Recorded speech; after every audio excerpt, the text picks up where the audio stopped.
மாணவர்களுக்கு நினைவாற்றல் குறைவதற்கு முக்கியமான காரணம் அவங்களுக்கு தேர்வு பயம், மன அழுத்தம், தூக்கமின்மை, சரியா தூங்காம இருக்கிறது, ஜங்க் ஃபுட்ஸ் அதிகமா சாப்பிடுறது, ரொம்ப நேரம் ஃபோன் பார்க்கறது, விட்டமின் B12 குறைபாடு, ஒமேகா 3 குறைபாடு இதெல்லாம் இருந்துச்சுனாவே அவங்களுக்கு நினைவாற்றல் குறையும்.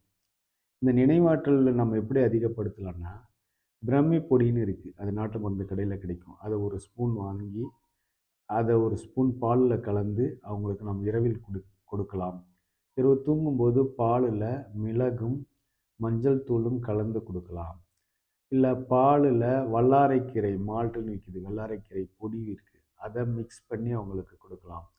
நெல்லிக்காய், நெல்லிக்காய் வந்து விட்டமின் சி அவங்களுக்கு ரொம்ப தேவை. அது வந்து பொடியா கிடைக்குது. அதில வந்து தொக்கு செய்து தரலாம். அதில ஊறுகாய் செய்து தரலாம். அதில மால்ட்டும் இருக்கு. அந்த மால்ட்ட வாங்கி பால்ல மிக்ஸ் பண்ணி தரலாம். தேன்ல கொஞ்சம் மிளகு தூள் போட்டு குழச்சி அத அத நான் அவங்க சாப்பிடுவதன் மூலம் அது உங்கள் மூளையை தூண்டும். அதேபோல அவங்களுக்கு குடுக்கலாம். நாட்டு நெய் சொல்றாங்கல்ல, நாட்டு நெய்ய வந்து சூடாக்கி, அத ஒரு டேபிள் ஸ்பூன் எடுத்து வெந்நீர்ல மிக்ஸ் பண்ணி குடிக்கலாம். பாதாம் பருப்ப நைட்ல ஊற வச்சு, காலையில எழுந்து அத தோல் நீக்கி ஒரு 5, 6 பருப்பு அவங்களுக்கு குடுக்கலாம். அம்ரூட் குடுக்கலாம்.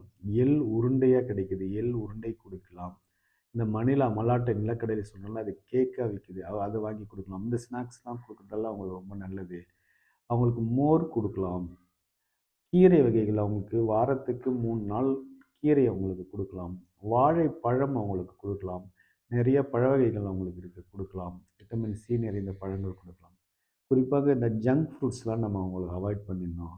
இந்த கூல் ட்ரிங்க்ஸு, இந்த ஐஸ்கிரீமு இதெல்லாம் நம்ம அவாய்ட் பண்ணிடணும். நைட்ல அவங்களுக்கு 9 மணிக்கு மேல அவங்களுக்கு படிக்கிற வேலை இல்லன்னா, 10 மணிக்கு மேல அவங்களுக்கு படிக்கிற வேலை இல்லன்னா, அவங்கள கண்டிப்பா டிவி பார்க்கறதுக்கு விடாத, ஃபோன் பார்க்க விடாத அவங்கள தூங்க வச்சிடணும்.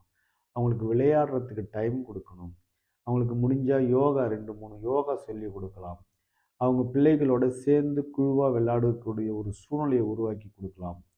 அவர்களுக்கு வந்து இரவு நேரங்கள்ல ஓய்வு முக்கியம். இதெல்லாம் செய்வதன் மூலம் நம்ம அவங்கள கொண்டு வரலாம். ஓரளவு நினைவாற்றல கொண்டு வரலாம்.